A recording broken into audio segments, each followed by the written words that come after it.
Ain't too special. Yeah. Pure deliciousness. Pure deliciousness, man. My name is Banky, man. Everybody calls me Banky. That's the name that I got from my grandmother when I was young.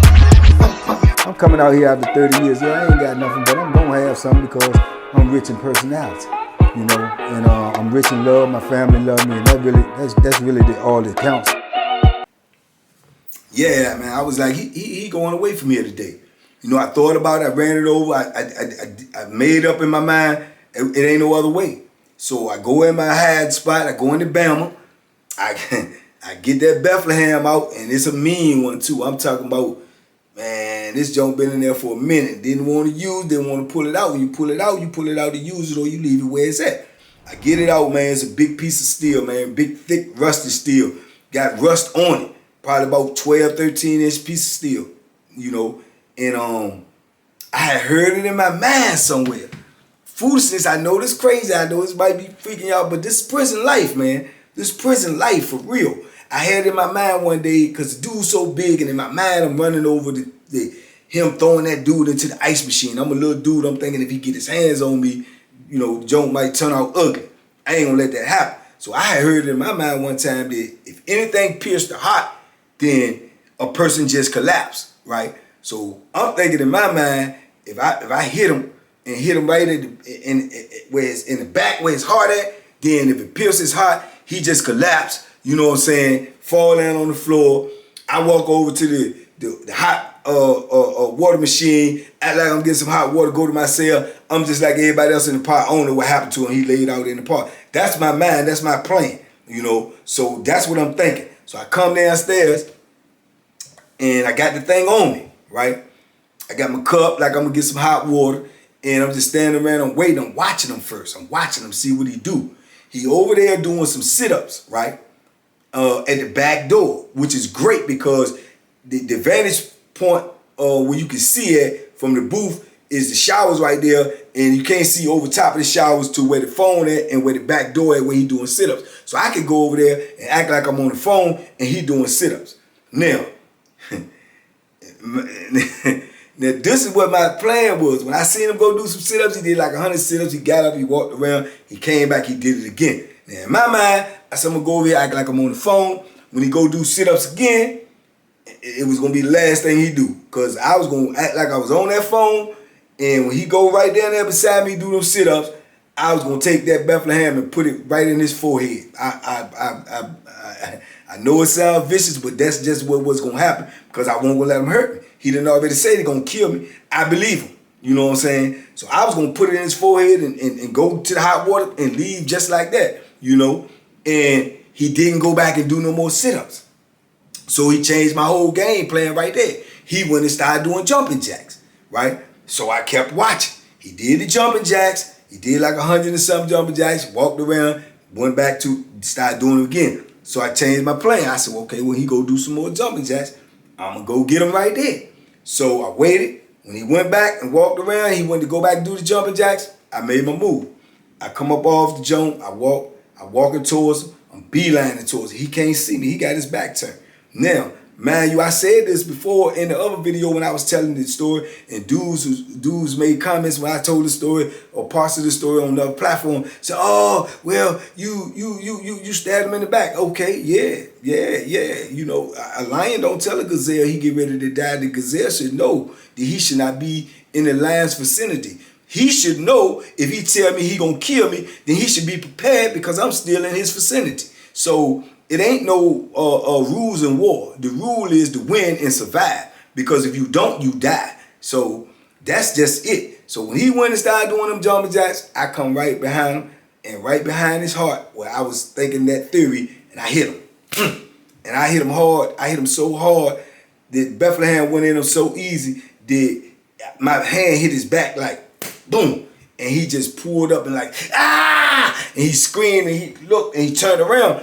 But he didn't drop like I thought he was. So by him screaming and turning around, he's still up and active. So I'm like, whoa, what to do now? So I just charge him again and I try to hit him in the face. And he put his arm up and the knife went in his arm and stuck through the other side of his arm, and it was it was in his arm, so he jerking back and I'm jerking back, and I pull it out and he back up and he's like, hold it, wait a minute, okay, man, you got it. I said, no, I told you to leave me alone, man. You said you won't kill me, right? He was like, no, all right, man, all right. And I got him in a corner. He can't get out.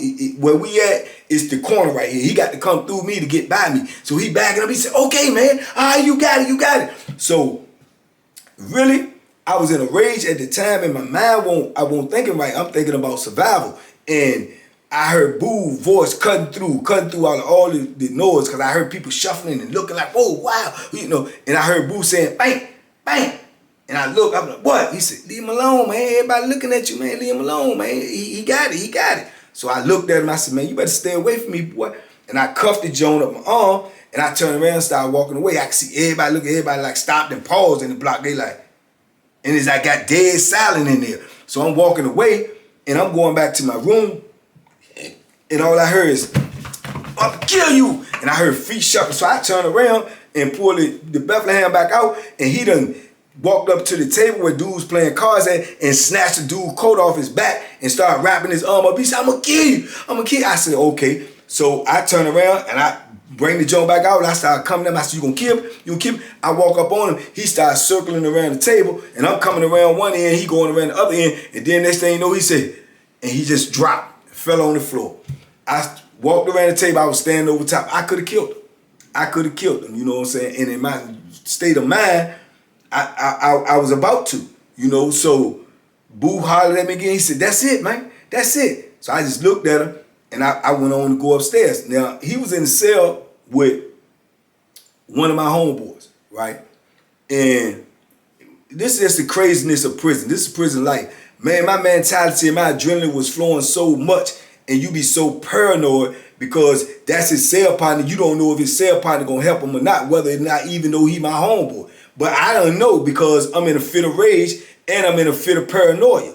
So I'm going upstairs, and their cell is right at the top of the stairs. So his cell is standing in the cell, and when I catch his eye, he look at me like, and I took that as like, in my delusion is like, oh, you gonna try to avenge him? You gonna try to help? So I said, what, you with this? He said, no, Bank, no. And he reached up and started hitting the top of the door. When you hit the top of the door, that's how you signaling the police to close your door. This before we had all the push buttons and everything in the cell. So he like, nah, close my door. So the lady started closing his door, and I started advancing to his door. So when I get up to his door closed, then it closed. So I go to the door, and I basically threatened him. I said, man, if you come out this cell and act like you trying to do something to me, I said, you gonna get what he got. And he was like, Banky, I ain't got nothing to do with that, man. I ain't got nothing to do with that, homeboy. I said, I'm just letting you know, dog. He said, I ain't got nothing to do with it. I'm gone now. You know what I'm saying? So I started walking back to my cell, and I go back to my cell. I walk in, he laid out there on the floor. I heard somebody go to the booth and tell him, say, man, y'all got to get somebody over here, man. Dude just fell in and cut his back on something. He bleeding out here. He unconscious. So the lady done called for help to come get him, and I done went, to my cell. So I come back, I'm out my cell, and I'm leaning on the top rail, and I'm looking out at all the chaos like everybody else. So when I'm out there looking at, I got the Bethlehem still on me. I'm super paranoid. So I remember my homeboy named Lowe, rest his soul, you know what I'm saying? He died in prison, but I can remember him pulling up on me, man. He was like, you still got that thing on you? I said, yeah. He said, let me get it, man, so I can get rid of it. They gonna be looking for it. I said, man, I'm so paranoid and delusional. I said, man, I ain't getting that up, man. That dude might come back. He said, man, the man ain't coming back, bro. He might not make it. I said, man, I don't know. He might got some homeboys or something here. I said, I ain't getting. He said, man, give me the junk, man. I'm telling you, man, you got to get rid of it. I said, no. I was being stubborn. I'm green. I'm new. I ain't never did this before. And I'm paranoid. You know what I'm saying? I don't know who rock with him, who might, dude, man, it just be crazy in there. You don't know what's going to go on. So I was being stubborn. I hold on to it, right? So he said, all right. He go on back to his cell. I'm standing on there. Next thing you know, hundreds, all these police come running in. Not hundreds, but 10, 15, 20. Everybody lock up. Everybody go up. Lock up. They run over and get the dude. You know what I'm saying? They take him out on the stretcher. I go and put the joint back in the Bama. I got a super Bama. The dude that I heard the sale from, he told me about the Bama. He said he been in there for years. They never found anything in there, so I hid it in the Bama. And I sit in there. I'm nervous, pervous. I'm nervous, pervous, and sure is all outdoors, man. It wasn't even 10, 15 minutes. They had took him out there and locked us down. They came right back up in there, came right to my cell. Told me to come to the door, man, turn around and cuff up. I said, what's up? I'm acting like I don't know what's going on. Deny. I said, what's going on? They said, you know what's going on? Come to the door. I said, I don't know what's going on. So Lieutenant pushed the dude out the way, get to the door. He said, man, what you do that to a big man for, man? What you do that for? I said, do what? He said, what you do that to big man for? I said, man, I ain't do nothing. He said, man, turn around and cuff up, man. Turn around and cuff up. I said, what I'm going to jail for? He said, turn around and cuff up. So I'm like, boom, I look at my celly, man, take my celly, pack all my stuff, whatever. They cuff me up, they take me out. When they taking me out, they talking to me all the way, to segregation, to the jail. They tell me, man, what you do that to a big man for, man? What you do that for, man? He in bad shape, man. They get ready to put him on a helicopter. I said, bro, I ain't do nothing, man. Y'all got the wrong dude. I don't know what you talking about. He said, you know what we talking about. He said, man, he said you did it. I said, he said, I did it. He said, you did it, man. I said, man, the man was unconscious. How you gonna say I did it? They say he in and out of consciousness. He said, you did it. I said, man, I ain't do it, man. Y'all might got the wrong dude. You might not understood what he said. He said, oh man, you in a lot of trouble, man. He said, you in a lot of trouble. He said, it don't look good for big man. Now, I would be lying if I sit there and tell y'all, man, I wasn't scared to death. I was scared to death, man. My heart was pounding. I felt like I was getting ready to have a heart attack. So they take me to jail. They take me in. They lock me up, man. Put me in the cell, and I keep on hearing them whispering and all of this foolishness talking about how bad off dude is, and man, this don't look good and all this. So now, like I told you, when you by yourself, man, that's the worst place you ever want to be, when you got a lot of stuff on your mind, man. You and yourself and your demons is just a worst place to be. Because I'm in that cell with nothing, because they ain't even bought no property or nothing yet. So I'm just in this dark cell with nothing but a bed and a toilet and all of this drama that I just brought upon myself. And I'm second guessing myself now. I'm walking around the cell and I'm asking myself, what you do, Banky, man? Why you do this? You didn't have to do this. You should have just let him run his mouth. He won't do nothing to you. Then I'm saying, well, what if he did do something to you? I mean, where he didn't fight back, where he didn't say he couldn't fight back. I mean, all of this stuff is just going through my head, man. It's just crushing me, And I'm scared because I don't know what the outcome of him is. And they saying that he said I did it. So whatever the outcome is, I'm going to get the blame for it no matter what. So the worst case scenario, if he die, I'm super late. And man, I don't know what, I'm going to tell my mother that. I mean, all of this stuff goes through your head. But this is the position that you put yourself in when you make that type of move. But like I say, most of the time you feel like you have no choice but to make that type of move. And that's the position he had me in. I had no choice but to feel like I had to make that type of move. He told me verbally in front of the whole block that he was going to kill me. He said, I'm going to end up killing you. And I got to believe that you got to take every threat in prison seriously, because the threat that you don't take seriously will be the threat that costs you your life. So I was moving how I believed I should have moved at the time, and I feel like I was securing my safety, because I ain't want to get hurt. I didn't want him I definitely ain't want him to kill me, and that's what I did. I did what I felt like I had to do, and man, but I was back there, man, and I ain't gonna tell you no lie. I was scared. I was nervous. And they leave me in the cell, man. They don't bring me nothing. They don't bring me no sheets, no toiletries, no nothing, for hours, man. It's like 2, 3, 4 o'clock in the morning, and I still ain't got nothing. I'm still in a dry cell. So while I'm in this dry cell, man, it's 2, 3 o'clock in the morning. I'm laid down on hard steel, no nothing. They don't even have a mattress in there yet. So I'm on hard steel and I'm laid down in there, cold as I don't know what, and all of a sudden the door pop open. So I jump up, because you train to get up when you hear that door in prison. So I jump up like, what's going on? And lo and behold, man, 2 officers walk in, and right behind the officer, the major, then the warden, the assistant warden, and they come in my cell. They never do that, because they cuff you up before they come in your cell in segregation. So I'm scared to death. Now the first thing in my mind, like, what's going on? So I get up and I'm standing up and I'm on guard, like, I don't know if they coming to beat me or what. So the warden say, where the knife at? Where the knife at? The best thing you could do right now to help yourself is tell us where the knife at. This boy might not make it. We done send him to the MCV and he may not make it, and you need to tell us where the knife at. I said, man, I don't know where no knife at. I don't know what you talking about. You do know what I'm talking about. This your last chance. You better tell us where the knife at. That's the only way you can save yourself. You in a world of trouble right now. But if that boy died, you in a whole lot of trouble. The best thing you can do is help yourself right now and tell us where the knife at. I said, man, I don't know where no knife at, man. I don't know what y'all talking about. Y'all got me back here. I ain't do nothing to you, man. Y'all need to let me make a phone call. I need to call my people, man, because I don't know what's going on. And they was like, excuse me, he was like, last chance. This your last chance. I said, man, I don't know what y'all talking about. He said, leave him in here. Leave his ASS in here. Come on, let's go. They walk out of the cell and they close the door. And the last thing he said, but before that door closed, he looked right at me and said, you better hope he don't die. Yeah, and that's exactly what I did, man. I hope he didn't die. I prayed he didn't die. I actually got on my knees and prayed he didn't die, you know. And I'm back there and I'm going through all of that, man. And, you know, time going on and I'm still back there. I'm nervous. You know, you hearing whispers and everything that he died, you know, so I'm getting nervous. I'm asking the police, you know, they acting like they don't know nothing. They don't want to tell you nothing. I don't know, you know what I'm saying, stuff like that. So it just was a crazy, nervous situation, you know what I'm saying, that I was going through.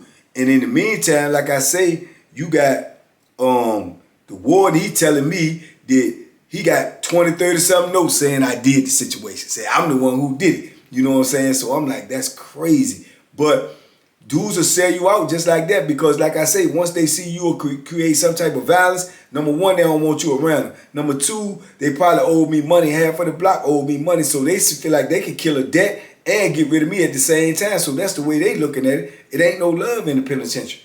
Ain't no love whatsoever. So they willing to sell me down the river just for a couple of dollars. You know what I'm saying? But that's just how I go in prison. That's why I say it's a different type of atmosphere when you in there. You know? So like I say, I'm back there and time go on, man. And like I say, the police, they won't tell you nothing what's happening. They'll keep all of that tight lip or act like they don't know what's going on. And after I was back there too, you know, a couple of days after I had been back there, they went in the block. And they went in the block and told the block they was still back on lock. So now you got dudes that's mad at me too because they back on lock. They just come off a 3-week lock. Then the dudes in there, they back on lock because of me. Oh, man, we on lock because of bank. You know, so, you know, that's just the way it go in prison. You know, but I'm going to get the blunt for all of that because I'm the one who put them back on lock by my actions. So now you got the police come back in there and they come in the pod and they're announcing the pod. We get ready to shake this block down again. We going through everything. If y'all got that knife, y'all can throw it out. Somebody throw it out on the pod. You ain't got to say who did it. Ain't nobody got to be responsible for it. But we need that weapon. If we get that weapon, y'all coming up off a lock. Y'all got 15 minutes to make a decision. We coming in here and turn the place up. So they leave. Now you got dudes whispering on the door. Man, somebody throw that joint out before we come off lock, man. Man, yeah, we ain't had nothing to do with that, man. Let's throw that knife out there, man. Woo, woo, woo. You know, so Boo, he get on the door. He like, man, what y'all talking about throwing a knife out there, man? The people trying to get shot up, murder charge or something. Man, y'all don't know what's going on. Somebody better not throw that knife out there, you know. So then they get quiet and all that little whispering and stuff. But only person could have threw the knife out there would have been my cellie because it was in my cell and the doors is locked. But my cellie ain't know where my Bama was. He didn't know where the knife was himself, so he couldn't have threw it out there. So it just was a crazy situation, man. You know, I mean, I couldn't understand it, but like I say, that's just how I go. But I had put myself in that position because of the actions that I made. But I was back there and I'm still nervous. I still don't know what the count is. I don't know what's going on with him. And as time went on, I think I was back there for maybe a couple of months, man, and I heard that, you know, he had been on life support for like 40-some days, and he came through, he made it, you know what I'm saying? I never saw him again. You know, they put him on another institution when he came out the hospital, so, you know, that's just what it was. Later on in my bit, when I was boxing and everything, and I kept trying to get transferred, there was a dude that was real good on Nottaway that was my weight class and was boxing, and everybody was trying to get me to get transferred up there to box him, you know, because he was whooping everybody, and I wanted to go there, I wanted to fight him and everything, but I could never get on there. They kept on telling me that I couldn't go to Nottaway, and I didn't understand why. But at the time, because like I said, I'm new to this, I'm green, but at the time they had put me on the enemy list with him, where as to you had incident that was like that was that violent or something, then they got y'all as keep separate, you can't never be together no more. All the time he had got transferred there, but I didn't know it. So that was the whole reason why I could never get back on Nottaway. for all them years, you know what I'm saying? But I eventually ended up on Nottoway years later. I eventually made parole from Nottoway. But when I did ended up going to Nottoway years later, I went to Nottoway twice. I made parole from there, but I went there again in like the 90s, late 90s, 99, 98 or something. When I'm up there then, I go up there, and I remember getting in the block, and it was a dude that used to be in the block in the corner cell. He used to come out all the time and sit in his chair, big old dude. And I can remember from the first week I was in there, man, I just always felt the bad energy from the dude, like he was always watching me or staring at me or something, you know. And I didn't used to go to lunch or nothing like that when I was up there, or dinner. So I used to stay in there and work out in the block while everybody was gone. And there'd only be 3 or 4 or 5 people that may stay back. And I still just felt like this dude was always watching me, man. So I remember pulling up on him one day and asking, man, I said, man, what's up, man? He was like, what's up? I'm like, man, it just seemed like you always looking at me, man. You know me or something? And he looked me right in my eye. He said, yeah, I know you. So I said, where you know me from? You know what I'm saying? And he was like, hold up. He got up and walked in his cell. So I ain't know how to take that. So I'm walking over, but like peeking in his cell, like seeing like what he was doing. I ain't know what the business was. So he come out the cell, he got a photo album. And he opened the photo album and he showed me pictures of him and Big Raymond on the weight pal working out or whatever. So I look at it and I'm looking at him. I'm on my defense. I'm like ready for whatever. So he was like, yeah, that was my partner, man. I said, okay, well, what's up? He said, nah, I ain't nothing like that, man. He said, I'm just looking at you, bro, because for real, I had heard all about the situation and I heard your name so much because dude came up here after the incident. Me and him got cool. We was cool for years. He ended up just leaving. We was workout partners. He told me about the situation. He told me how it went down. He told me what happened. He said it was his fault. He was pushing stuff at you and you messed around and did what you did. And, you know, he said, man, it taught him a lesson, man. It humbled him. It really humbled him. You know what I'm saying? So I was like, oh, okay. And, you know, we ain't had no beef or nothing, but you can rest assured the whole time I was there with him, I kept one eye on him. Because I didn't know, because that's how I say, dudes will smile in your face and put that knife in your back. You see what I'm saying? And you'll never know till the situation is over. So it was crazy, man. But these are all the things and the dynamics you get into, man, when you make a move like that. You know, you got to watch yourself for the rest of your time because you don't know who you around, who cool with him, who kin to him, who you might run into. So you always got to be aware once you done, you know, put yourself in those situations where you in confrontation with dudes, you know, because it get deadly. And, you know, that was a deadly situation. So, yeah, man, but I ended up staying on there for a while, man. I in that hole, man, for definitely over a year. I can't remember exactly how long I stayed back there that time. Probably close to 2 years. And I ended up getting out because he wasn't there. And when I got out, you know, you so paranoid because that's like I said about all the who really rocked with him, who was cool with him. You know, now dudes know how you move, so dudes might, you know, get in a conversation with you. Then they're gonna be looking to play for keeps. So all of that is on the table now. So you always got to be prepared. You got to stay ready so you don't have to get ready. So I'm out here and I'm paranoid because this is my first time making a move like that. And now I'm back out here. So I don't know who looking at me in what type of way or, you know, what the dynamics is, man. And it won't even long after that, man. It was less than 6 months, man, when I told y'all about the video with me and Dixon, you know, ended up, you know, messing old boy up. You know what I'm saying? Old big boy too. And, you know, when I ended up going down for that, man, they weren't going for it, man. That was, you know, like 2 incidents on there. And the institution was fairly new. That was like the biggest incident they had on there prior to, you know, I mean, you know, prior to that incident with me and Dixon, the biggest incident was the incident I had did since the institution had been open. So now my name involved up, man, that's all they needed, man. I stayed back there again for a minute and ended up on Mecklenburg. That's exactly how I ended up on Mecklenburg, where everybody, the home of the Bethlehem, everybody deadly, everybody dangerous. You see what I'm saying? So that was eventually how I ended up getting on there, man, because of the Big Raymond incident and then the Big Boy incident. So it was crazy, man. It was all life lessons, man. It was all learning experiences, man. And I was lucky to come out of that stuff unscathed, man. And, you know, I ended up getting the charge, you know, they charged me with attempted murder. And God was on my side again, too, man, because when I went to court, you know, he came in there, too, and he acted like he didn't want to testify on me, but he had told the people that I did it, but when they asking him questions, he didn't want to answer. All he wanted to do is just stare me down. You know, just stare me down, mumble under his breath, say some obscenities. They kept telling him to stop. You know, he's still just looking at me. They talking to him. He won't pay attention. He looking at me, you know, and the people just threw that stuff out of court, man, because they don't really care about you anyway. You know what I'm saying? You use 2 inmates locked up, and you bringing this in a court, a street court, and they ain't got time for it. They, you know, they don't care what you. They want us to kill each other. So they ended up dismissing the joint, and I got away with that. But they, you know, like I say, institution, you know, they charge you with it anyway. So I had to pay for it. That is on my institutional record. And, you know, like when I was on the other show, I showed y'all the paperwork for that charge. But like I say, it was a learning experience, man. It was something that I look back on now in retrospect, and I probably could have handled it different. I probably should have handled it different. But at the time, man, I'm thinking about survival, and I'm thinking about me and not getting hurt. And that was my main priority, man. So I moved the way I felt like I should have moved when I did what I did. And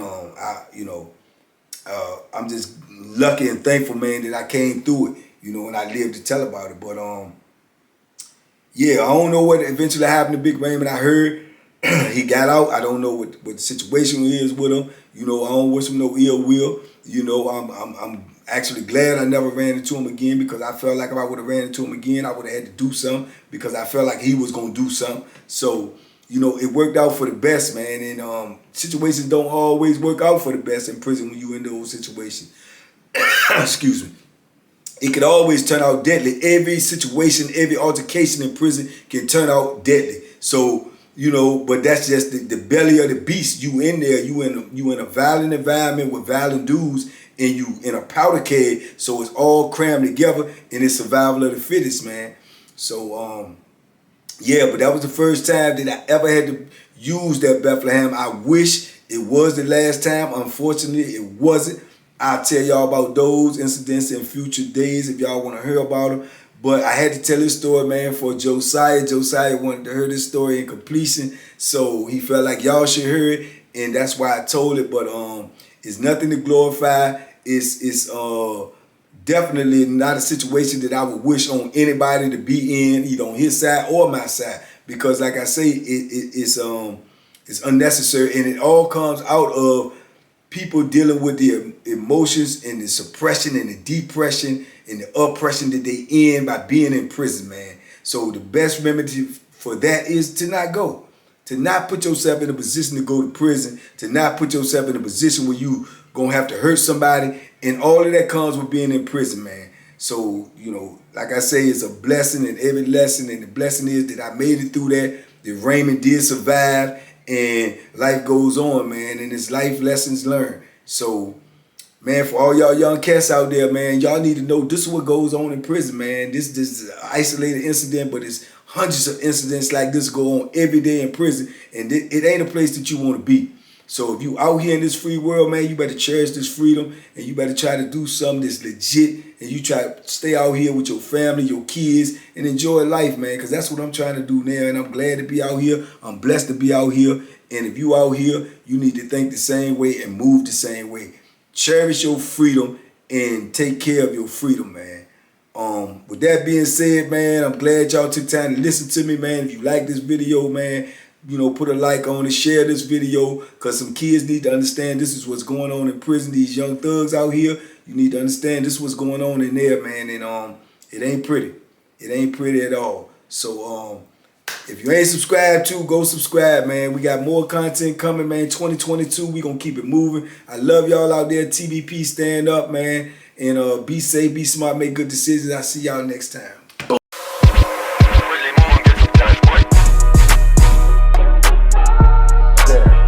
The bacon special. Yeah. Pure deliciousness. Pure deliciousness, man. My name is Banky, man. Everybody calls me Banky. That's the name that I got from my grandmother when I was young. I'm coming out here after 30 years. Yeah, I ain't got nothing, but I'm gonna have something because I'm rich in personality, you know, and I'm rich in love. My family love me, and that's really all that counts.